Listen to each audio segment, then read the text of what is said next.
I know I'm meant to be quiet because there's a big thing saying I'm insane, but I'm just talking about some rumors I've heard and I'm asking why this kind of shit's even getting planted in people's heads. Like, my ex, like,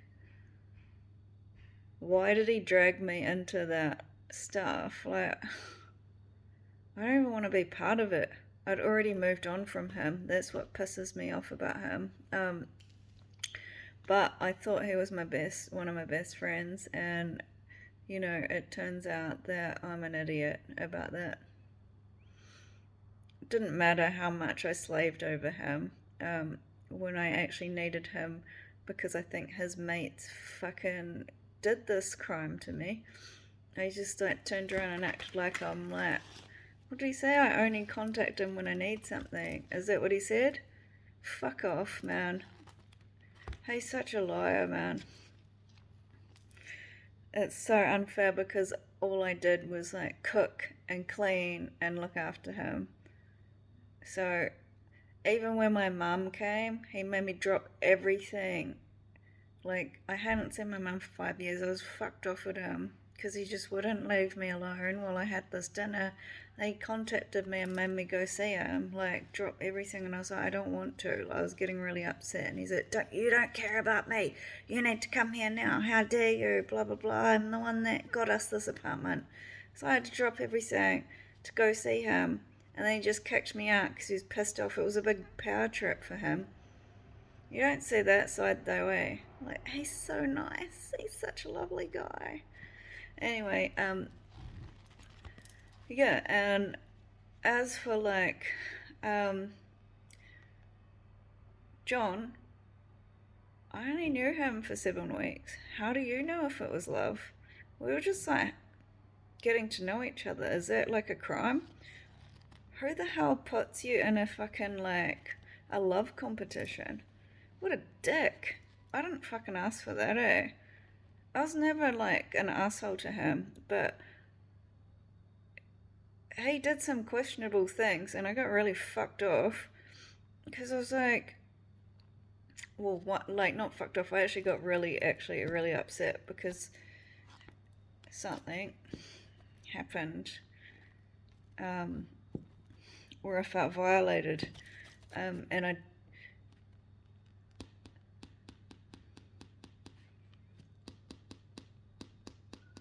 it's hard to talk about because I don't really, I don't want to say anything about it.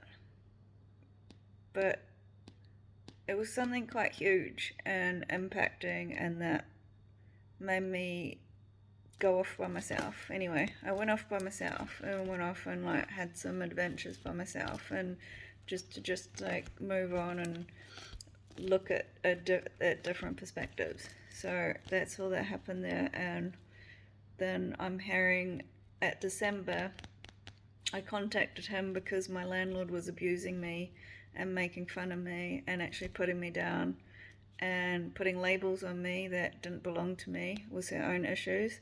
She's a psychopath because she thinks that you have to wash your clothes 7 times, and if you wear moisturizer, you're fucking poisoning her.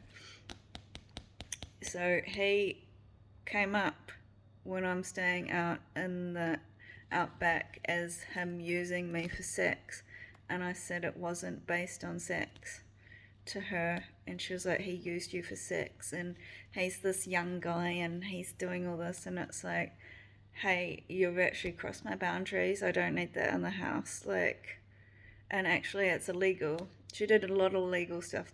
That was number one, an illegal action, because that's disturbing my peace, your tenant's peace. And two, she wouldn't put her name down for the provider, which means she's illegally taking money off me. And three, she got pissed off because she was poisoning me. I mean, I was poisoning her apparently by using moisturizer, so she said I had to get out that day. And 2 social workers told me to call the cops on her, and I didn't. And then it took me 7 hours to get out to her house, and she told me that I had brain damage because it took me 7 hours, but it's not the actual truth. I was sitting there having a break because it was peak hour traffic, Auckland, my GPS didn't work, and I just had enough of the traffic. I wanted to sit there. I was also having these weird symptoms where my body was buzzing. Like all last year, like for about 2 months, I thought I had cancer really bad because I had very severe symptoms, physical symptoms where my bones and skin was burning. My skin was burning and my bones were aching. I'm okay now. Like, what are we in, March? Yeah, but back then I felt, honestly, like there was a couple of times I thought I was going to die because the symptoms got so bad. And then when I got up to the North Island, the same happened in Hamilton. I actually thought I was going to go end up in hospital because it got really, really bad at that house after doing heaps of gardening. And then it got really bad in, where's the other place? Oh, at her farm. And shouldn't believe me. She just kept screaming at me, eh? I was like, if you don't stop, I'm gonna like film you, eh? Because she just kept blaming me for everything and saying I'm being sarcastic when I wasn't even being sarcastic to her. And then I moved into another apartment, and then they started going on about my ex-partner too, and I'm like, I don't even talk to him anymore. I don't know what you're talking about. But the last time I talked to him was in December, and I just said, are you actually like saying stuff to my landlord? Because I was like, are you married now or something, or have you got another girlfriend? Because she's going on about this whole story. And he's like, no. He's like, I don't know what she's talking about. And the same happened actually when I moved to Invercargill, straight after breaking up with him. He said everybody in town was calling me a homewrecker. It's like, that's the thing. People say these things to me, and it's like, I don't understand where they're reading this shit. Like, is it on a chat room or what? And then I'm just so, it's really messed up for me because I don't know what to believe anymore because he's saying he's not saying anything, and then the landlord's like giving me shit saying he's this young guy, so it's definitely him, and that he's going around town saying, like, sexualizing me, like saying it was a very sexual, like, situation, which it wasn't. Like, she was just like really devaluing me, and that shouldn't be allowed to be done publicly. I get you guys all like think it's real funny to mock someone while and kick them while they're down and they've gone through trauma and they've already survived PTSD, and doesn't matter that every person, every man and their dog fucking hates them in town, even though I've done so much for the community. You know how devastating that is? That's a big part of my identity that just got fucking annihilated, and I was still standing and needing to go to I went to the hospital in December, vomiting and stuff over all the stress and exhaustion over all of it.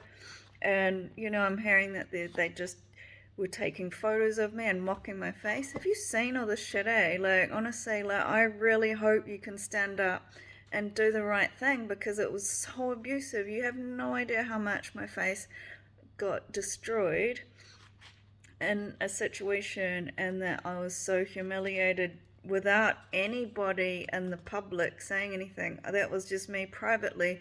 So for anyone to have photos of me or photos of me going like this to my eyes, because I got big eye damage, if you've seen that, I need you to speak up, because it's actually really like abusive. Or any photos in the van, any vaping in a van, it's serious stuff. If you've seen it, don't hide it, like talk about it, because if you suppress it, you're actually like saying you're actually like witnessed a victim get abused and you're sitting there just watching it and laughing.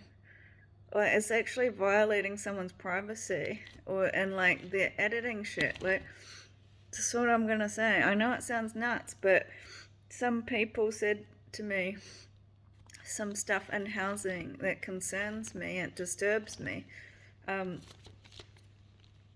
But I don't know, like, especially that lady in Waiuku, she had a lot to say about my ex-partner, So that's what I'm saying. If you know anything, can you tell me, please?